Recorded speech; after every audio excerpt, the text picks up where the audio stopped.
Dhaba चालकाकडून excise खात्याच्या अधिकाऱ्यास अक्षरशः बदडण्यात आल्याची खळबळजनक घटना घडली आहे। दरम्यान या प्रकरणी वेगानं पोलीस तपास सुरू आहे।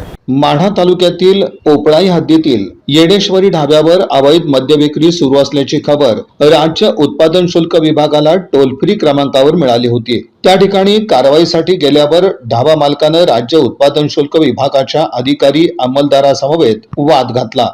त्यावेळी झालेल्या मारहाणीत उपनिरीक्षक अमित नागरे, अंमलदार युवराज टिळे हे दोघे जखमी झाले।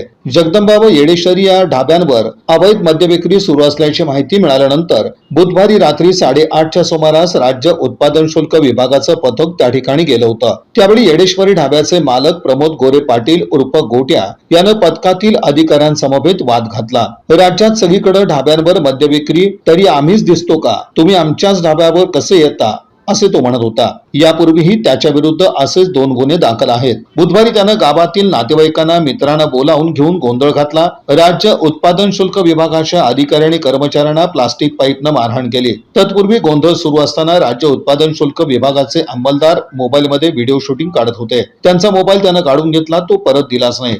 त्या ठिकाणी झालेल्या मारहाणीत दोघे जखमी झाले असून त्यांना उपचारासाठी दवाखान्यात दाखल करण्यात आल्याचं अधिकाऱ्यांनी सांगितलं। उपनिरीक्षक नागरे यांच्या डोक्याला जखम झाली आहे। या बातमीपत्राचे प्रमुख प्रायोजक प्लॅटिनम मॉल इंद्रधनु सोलापूर। सोलापुरातील सर्वात प्रतिष्ठित इंद्रधनु सोसायटीचा नवीन भव्य कमर्शियल प्रोजेक्ट आता रेल्वे स्टेशनच्या अगदी शेजारी, शहराच्या मध्यवर्ती ठिकाणी।